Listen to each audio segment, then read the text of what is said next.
Muy buenas, candorianos, ¿cómo estáis? Espero que estéis disfrutando de un gran fin de semana y bienvenidos a otro de estos episodios de nuestra sección El Camino a Avengers Doomsday.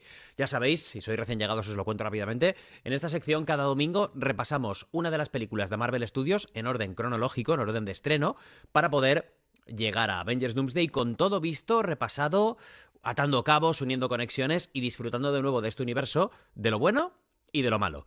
Que lo bueno es que estamos descubriendo cosas que quizá no son tan mal como las recordábamos en principio, ¿no? Como la semana pasada, por ejemplo, con Iron Man 3.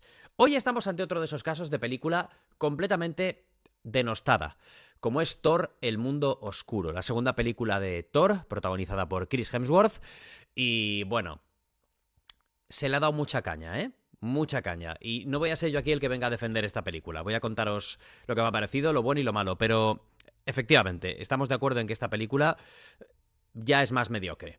Aquí creo que es la primera peli que me arriesgo a decir que me parece mediocre. Iron Man 3 me parece un espectáculo.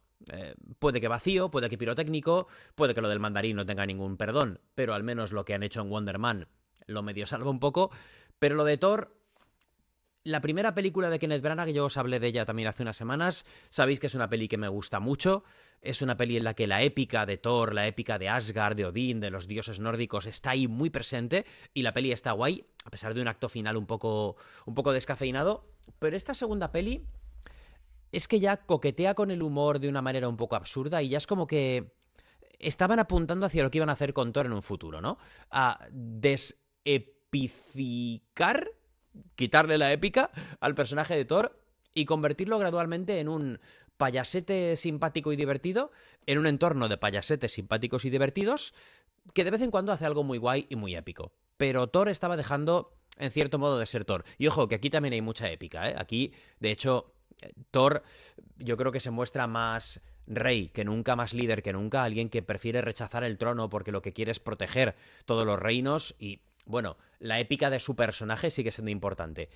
Pero el entorno es como que se va difuminando un poco. Hablaremos de esto, hablaremos del villano Malekith, ese elfo oscuro que nunca hemos vuelto a ver. Hablaremos de la conexión de ese elemento llamado el éter, lo que busca desesperadamente Malekith para poder la alineación de planetas, de los 7 reinos, de los 9 reinos y todo este rollo. Y bueno, ¿qué conexión tendría a futuro? Nada menos que con las gemas del infinito. Porque si algo hay que decir positivo de esta película, gente, es que yo creo que la primera vez que sentimos que el plan de Marvel Studios era totalmente la saga del infinito. Era llevarnos a un conflicto en el que ese factor tan importante de las gemas iba a estar ahí muy presente. Esto lo comentaremos aquí.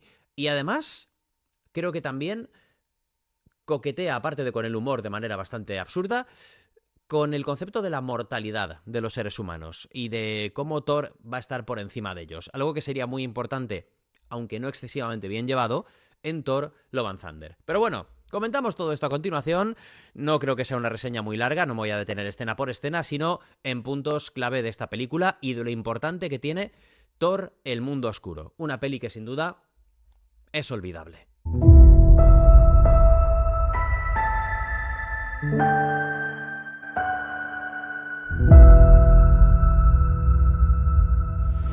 Y por cierto, si estás viendo el martillaco de Thor que llevo, que además es la versión de metal, ¿vale? La versión guapa, pesada. Esto te vale para hacer así, ¿vale? Para hacer ahí hombro y esto te pones rocoso, ¿vale?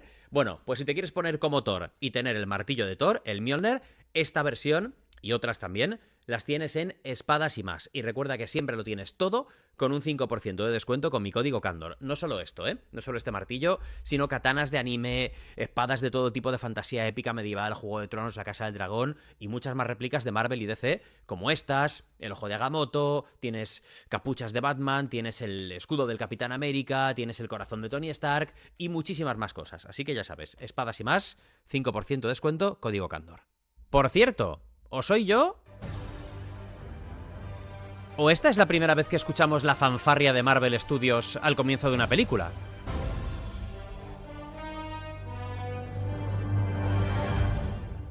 A ver, empecemos a hablar de cositas, ¿vale? El elfo oscuro, Malekith, el líder de los elfos oscuros. Como concepto de villanos de elfos oscuros está bien. Hay una cosa que es cierto, que en esta película yo creo que se hace mal, y es que tú te imaginas los elfos oscuros. O sea, yo pienso en El Señor de los Anillos, ¿vale? Por ejemplo, elfos. Es lo primero que uno piensa cuando piensa en elfos. Sí, el concepto está. Piel pálida, orejas puntiagudas, ojos claros, vale, perfecto. Pero todos los elfos son poderosos, todos los elfos están muy chetados, todos luchan muy bien. Unos mejor que otros, por supuesto, ¿vale? Pero aquí parece que el único que puede hacer algo es Malekith. El resto son masillas con máscara que hacen cosas y mueren. Ya está. Entonces el concepto de elfos oscuros ya es como que está un poco desvirtuado, siendo algo que mola, ¿no? En fin, aquí te lo pintan como alguien obsesionado con esa alineación de los 9 reinos, gracias a esa cosa llamada el éter. Esto de aquí, que luego tendríamos claro lo que es. Y bueno, básicamente te cuentan esta primera batalla de Malekith contra las fuerzas de, ya ni siquiera Odín, sino el padre de Odín, como Malekith es derrotado por el padre de Odín, y todo esto con una narración en off maravillosa del personaje de Odín, de Anthony Hopkins. Es un lujo tener a Anthony Hopkins en estas películas, eso ya os lo digo desde el principio. En la primera de Thor ya me pareció un lujazo, o sea, creo que tener a actores de esta talla interpretando al padre del protagonista siempre está muy bien, siempre le da un punch, es algo que creo que además se busca mucho en este tipo de cine de superhéroes, y en esta peli es que incluso Anthony Hopkins tiene más protagonismo, aparece bastante, tiene un papel muy épico, así que estoy muy contento de tener un personaje como este interpretado por un pedazo de actor como este. No es suficiente para salvar la película, pero está muy bien. Curioso, esto imagino que lo sabréis, pero curioso esto. El actor que interpreta a este personaje, que también salía en la primera película, pero no era este mismo actor, es Zachary Levi. Es Shazam en el DCU posterior. Esto es un cambio, es uno de estos cambios de actores que pues realmente pasan un poco desapercibidos. Marvel también lo hizo con Máquina de Guerra, ya sabéis, con Don Cheadle. Bueno, pues aquí tenemos a Zachary Levi interpretando este breve pero molón papel de espadachín. Porque al final es curioso pensar que los guerreros amigos de Thor en Asgard, cada uno cumple como un rol estereotípico, incluso racial o étnico, ¿no? Tienes a la pedazo de mujer guerrera tipo amazona, tienes al oriental, tienes a uno que básicamente parece un mosquetero, un espadachín francés. Coño, es como, vale, tío, pues en Asgard también ha llegado la multiculturalidad, está claro. Chris Hemsworth cada vez más fuerte en estas películas, o sea, ¿qué cojones es esto? ¿Qué es ese físico, tío? Me cago en mi padre. A ver, os voy a ahorrar un montón de texto, ¿vale? Aquí, básicamente, Jane Foster y su equipo, que están trabajando en Londres, por cierto, al equipo se incorpora un becario, bastante tontorrón, que al final acabará teniendo un rollete con Darcy, ¿vale? Sin más. Bueno, Jane Foster encuentra en Londres, en un sitio que además parece como una especie de bucle, en el que tiras una cosa y cae, a veces vuelve, a veces cae en otro sitio, no lo sabes, luego tendrá importancia. Bueno, Jane Foster encuentra el éter, esa sustancia enterrada, escondida hace milenios, eones, lo que sea, la medida de tiempo de los dioses, y que se le mete a ella dentro del cuerpo y la convierte pues un poco en portadora del éter, pero también para ella es como una enfermedad. Aquí ya se establecerá una de las cosas que yo al menos intento extraer como algo positivo de la película. Hay todo un tramo en el que Thor se lleva a Jane Foster a Asgard para que allí intenten extraerle el éter, curarla. Odín le habla de la mortalidad también. En fin, básicamente se establece ese diálogo acerca, esa reflexión acerca de la mortalidad del ser humano y de lo absurdo que es que alguien como Thor quiera compartir su vida, su larguísima vida, con alguien como una humana, como Jane Foster. Esto, que aquí, pues, es un comentario sin más, muy propio con lo que es la naturaleza de los personajes, un dios y una mortal, yo creo que cobra más sentido si hemos seguido el ciclo de estas películas y hemos visto Thor Love and Thunder, una película que gira absolutamente en torno a que Jane Foster tiene cáncer. No recuerdo si el cáncer tenía algo que ver con lo del éter, ¿eh? O sea, esto ya lo hablaremos en su momento cuando lo veamos, pero no la tengo tan fresca. Es una peli que la vi y la olvidé y ya está. Pero lo que está claro es que el concepto de mortalidad se toca mucho aquí. Y, oye, visto en perspectiva, no es que te haga mejor esta película, pero al menos como que se plantaban ciertas semillas de temas recurrentes que van a estar aquí en torno a estos personajes. Thor vuelve, se reencuentra con Jane, todo muy bonito, se la lleva ahí a Asgard, en fin, la viste bonito. Malekith crea un monstruo de combate. Tenemos mucha importancia del papel de la madre de Thor, que en esta película va a ser en la que muera, y de hecho es aquí cuando va a tener esta lucha. I'll never tell you. I believe you. van a pasar cositas, ¿no? Esto es un momento al que se hace referencia también en Avengers Endgame. O sea, recordamos cuando Thor va a ese momento también buscando la gema del infinito, el éter, toda esta vuelta de tuerca que le dieron a todo. Bueno, pues aquí él tiene que aceptar que es el día en el que su madre va a morir. Y es como que creo que lo hacían muy bonito, porque había como una conversación previa de la madre con él y todo, en plan de sé lo que me va a pasar, pero aún así estoy dispuesta a asumirlo, ¿no? O sea, al final el futuro del propio UCM ha hecho bonitas algunas cosas del UCM que quizá pues en su momento pasan más desapercibidas. Pero bueno, la muerte de la madre es una cosa bastante importante. Y creo que Christopher Eccleston, que es el actor que está aquí, bueno, ahora con la cara quemada, pero es el actor que está bajo el maquillaje de Malekith, lo hace razonablemente bien. O sea, creo que su presencia es aterradora, intimida, está bien. El conjunto de la película es lo que no lo deja brillar, porque al final es demasiado villano de una sola vez, villano masilla, pero está bien. Lo que hacen con este personaje me parece penoso, sinceramente. O sea, convertir a Erik Selvig en un recurso cómico que va por ahí medio desnudo, bueno, a veces desnudo del todo, en calzoncillos, siempre marcando el paquetón, sin pantalones porque piensa mejor. O sea, empiezas a meter muchos elementos cómicos alrededor del entorno de Thor. Y no me funciona tan bien, ¿eh?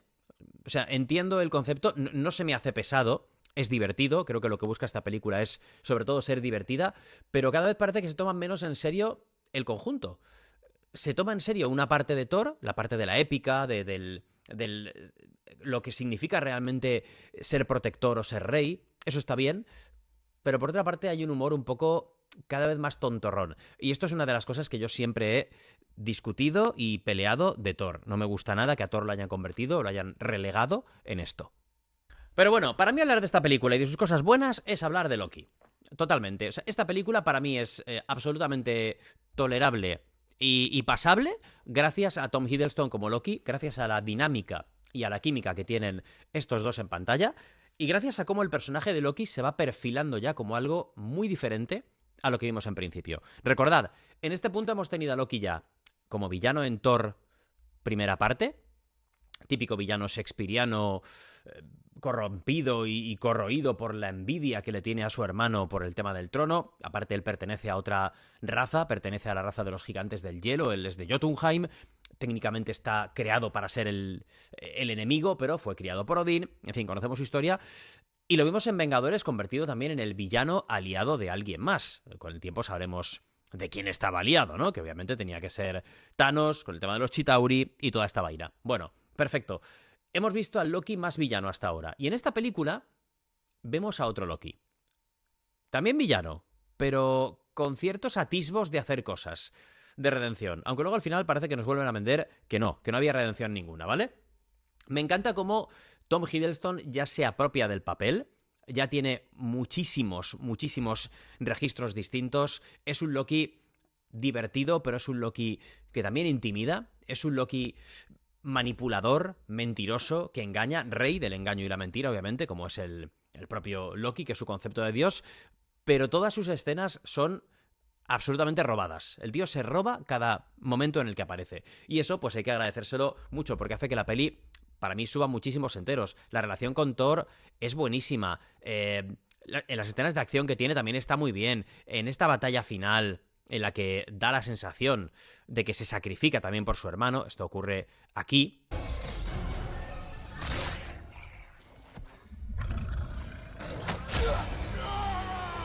Cómo muere en brazos de su hermano de forma muy épica. O sea, ¿cuántas veces tiene que morir Loki para que nos creamos que ha muerto, no? Bueno, sin duda es un momento muy épico, aunque es verdad que viéndola de veces que en esta película engaña a los demás con sus trucos y sus manipulaciones, resulta muy difícil creer que ha muerto de verdad, ¿no? Porque en gran parte el plan que tienen aquí Thor y Loki para engañar a Malekith, que a fin de cuentas le han llevado el éter ahí hasta su casa, pues es engañarle a través de que él está traicionando a Thor y que quiere los favores de los elfos oscuros y todo esto. O sea, sabes que todo se basa en una mentira y una manipulación, pero aún así consigue engañar a Thor con esta muerte. ¿Cómo? No lo sabemos, pero lo consigue. Ace, esto es lo que no... En fin, Erik Selvig sin pantalones todo el rato. Alineación de los mundos. Esto está guay. Ojo a esta entrada y a este lugar. Bueno.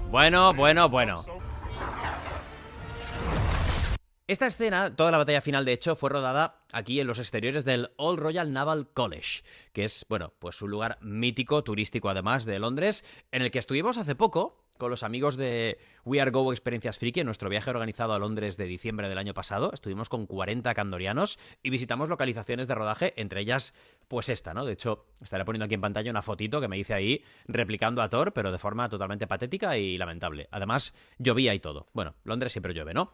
Os lo cuento también un poco porque si os gustan esta clase de movidas, de viajes turísticos en grupo y además paseando por localizaciones de cine que hemos visto en 1000 películas de Marvel, de DC, de todo tipo, tenemos un viaje a Nueva York este mes de agosto, del 1 al 8 de agosto. Así que te voy a dejar en la descripción del vídeo el enlace a la página de We Are Go Experiencias Frikis, donde puedes ver todo el recorrido que hacemos, que vamos a ver un montón de cosas de Nueva York, sitios míticos, por supuesto, de la ciudad, pero también muchos decorados vivientes de cine, ¿vale? Y iremos del 1 al 8 de agosto. Ya hay un montón de gente apuntada en el viaje. El viaje ya es 100% seguro, que mucha gente me pregunta, oye, pero ¿llegaremos a ser bastante gente?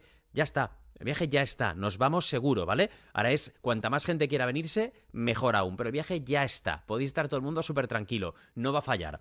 Bueno, si queréis veniros en agosto a Nueva York conmigo, con mi familia y con un montón de candorianos más, te dejo en descripción para que podamos hacer, pues, réplicas de momentazos como este. Respecto a la batalla final, está chula, cada personaje haciendo un poco lo suyo, Thor contra Malekith, al final, pues, bueno, le extraen el éter a Jane, por supuesto, Thor parece que ha caído, pero en realidad se cargan a Malekith.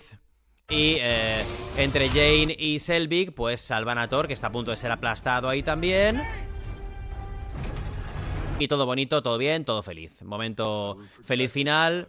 Thor proclamando lo bueno que se ha convertido. Odín orgulloso de él porque, joder, te has convertido en un gran rey, pero no quieres ser rey. Pero, coño, sorpresa, no era Odín el que estaba hablando. En realidad era Loki, que ha sobrevivido, ha vuelto a Asgard, suplantando a un guardia por el que se hacía pasar él. ¿Y qué ha pasado con Odín? Bueno, esto lo veremos más adelante. Yo sinceramente ahora ni me acuerdo de qué ha pasado con Odín. O sea, no lo recuerdo. No recuerdo en esta escena qué habían hecho, pero si algo me gusta de esto, como os he dicho, es el personaje de Loki en esta película, y es que te crees que realmente puede tener un camino de redención, que posteriormente sí que lo va a tener si hemos visto las 2 temporadas de Loki y en lo que se ha convertido el personaje, pero aquí no. Aquí parece que tiene una redención, pero no es más que otro engaño, otra manipulación del dios del engaño y la mentira. Lo único que quiere es el trono. ¿Que tiene que hacerse pasar por Odín para tener el trono? Sí, pero ahí lo tienes, en el trono. Consecuencias las veremos a futuro. Y vamos a ver las 2 escenas postcréditos que tiene esta película, ¿vale? Una es esta, en la que Thor regresa a casa de Jane Foster y ella sale a enrollarse con él. Pero ojo, esto es una curiosidad. Esto es una curiosidad que han contado el propio Chris Hemsworth muchas veces, y es que por lo visto cuando rodaron esta escena, Natalie Portman no estaba disponible para el rodaje, tenía otros compromisos, así que con quien se está enrollando es con su propia esposa, con Elsa Pataky. De hecho, aquí se nota un montón que es Elsa Pataky, ¿no? Pero bueno, como dato curioso, pues ese beso final entre Thor y Jane Foster, pues aquí le come la boca, esa es su mujer, así que todo queda en casa. Y esa sería la escena irrelevante, la escena curiosa y ya está, ¿vale? Porque aquí ya Marvel te metía a veces hasta 2 escenas postcréditos. Esta es la importante. Esta es la que realmente te da la sensación de que todo está yéndose hacia un lugar mucho, mucho más tocho. Aquí tenemos una escena bastante larga en la que 2 de los guerreros de Asgard llevan el éter para que sea guardado y custodiado por otra persona, por alguien llamado el Coleccionista, este personaje que interpreta a Benicio del Toro y al que vemos aquí por primera vez. Pero no solamente es esto de, no, pues el coleccionista va a guardar esto, sino que vemos toda la sala de trofeos de la colección que tiene, se pueden reconocer muchos guiños por ahí, y también, sobre todo, está la mención por parte del coleccionista. 1 down. 5 to go. 5 to go. Faltan 5. Es decir, ya te está dejando bien claro que estos son gemas del infinito, hablan de las gemas del infinito tranquilamente, o sea, el éter aquí se ha convertido en una gema del infinito, y que faltan 5 más. O sea, ya te están dejando bien claro, pues igual que en Avengers salía Thanos y lo veíamos como futuro villano y sabemos que Thanos está relacionado con gemas del infinito, aquí ya te dejan bien claro cuál es el futuro del UCM, hacia dónde se dirigían, la saga del infinito. O sea, la conexión es muy buena, muy buena. La película, en realidad, no tanto. Por cierto, esto no lo he comentado, pero esta aparición de Steve Rogers es que ni la recordaba y se me cayeron un poco los huevos al suelo, ¿eh? O sea, en este momento en el que Thor y Loki se están yendo y Loki está adquiriendo distintos aspectos para hacerse pasar por otra gente, le vacila a Thor pues como si fuera el Capitán América, ¿no? O sea, en fin, aquí ya es que Marvel hacía lo que le daba la putísima gana con quien le daba la putísima gana. En definitiva, chicos, ¿es un bodrio de película? ¿Es un truño? No.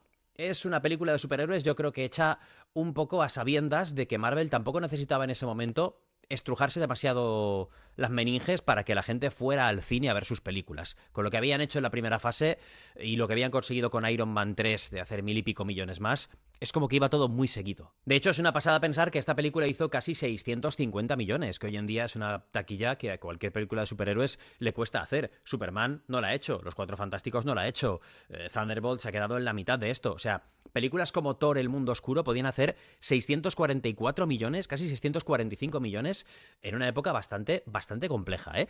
Pensemos también que esta peli sale el mismo año de Man of Steel. O sea, la diferencia entre unas y otras era abismales. Aquí es cuando DC estaba intentando arrancar otra cosa, con Man of Steel en 2013, fue en junio, esta película es de noviembre, si no recuerdo mal.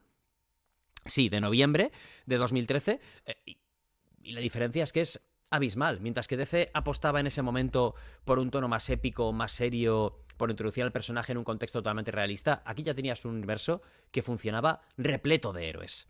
Repleto de héroes. ¿Cuál a la postre fue el que se llevó el gato al agua? Ya lo sabemos, ¿no? El tiempo al final le acabó dando la razón al método de Marvel, está clarísimo. No porque el de DC en ese momento fuera malo, sino porque tal vez la gente quería esto. Estaba vinculada a este tipo de cine de superhéroes, ¿no? Pero bueno, supongo que la semana que viene nos pegaremos la gozadera máxima porque, señores, la semana que viene toca Capitán América, el Soldado de Invierno. Mi película favorita de Marvel Studios. Muchas ganas de volverla a ver. Hace mucho que no la veo. Vamos a ver si es tan buenísima como la recuerdo. Pero para mí es, bueno, top 1, top 2 de Marvel, ¿eh? Para mí la que más me gusta, junto con Infinity War, pero es topazo absoluto de Marvel. Así que veremos qué tal. Pero Thor, El Mundo Oscuro, sí. Pinchazo, sí. Película más mala, sí. Principio de la decadencia de Thor para mí en el UCM, y después lo que llegaría con Ragnarok ya ni os cuento, es el cambio tonal absoluto, pero seguía siendo una película que dentro de los estándares de la época estaba razonablemente aceptable. La peor de las que hemos visto, la peor de las 8, pero aceptable. ¿Qué piensas tú? Dímelo en comentarios que te leo. Like al vídeo, suscríbete al canal y hasta el próximo. Buena suerte para ti y para tu familia. La botella de Candor.